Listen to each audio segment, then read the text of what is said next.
मी महात्मा फुले बोलतोय। खरोखर पूर्वीच्या काळामध्ये 1800 च्या काळामध्ये जो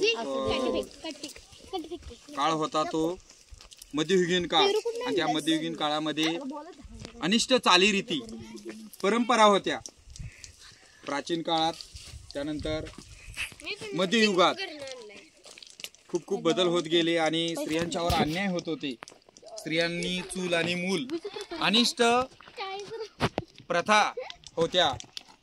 तेव्हा त्या काळामध्ये बालविवाह ही प्रथा होती। माझं आणि सावित्रीबाईंचं लग्न झालं, परंतु लहान वयात असतानाच माझी पत्नी सावित्रीबाई, मी महात्मा फुले बोलतोय, तर खरोखर सावित्रीबाई फुले ह्या अवघ्या 9 ते 10 वर्षाच्या 12 वर्षाच्या होत्या आणि बालविवाह पूर्वी पद्धत होती। आणि नंतर ज्या वेळेला सावित्रीबाई फुले यांच्याशी लग्न झालं त्यावेळेला त्या अज्ञान होत्या, परंतु आम्ही ज्या वेळेला ठरवलं त्यावेळेला समाजामध्ये परिस्थिती फार वाईट होती। स्त्रियांच्यावर अन्याय व्हायचे आणि मग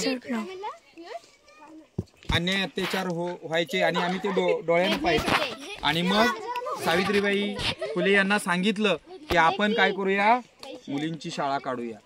परंतु त्या म्हणल्या मला काही नेतेरावांना म्हणलं की आम्हाला काही शिकता येत नाही, आणि मग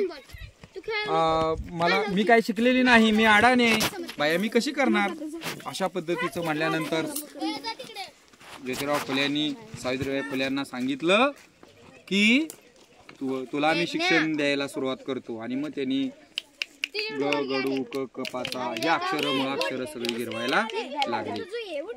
जरा बंद कर, ही पोरं ऐकत नाही ती।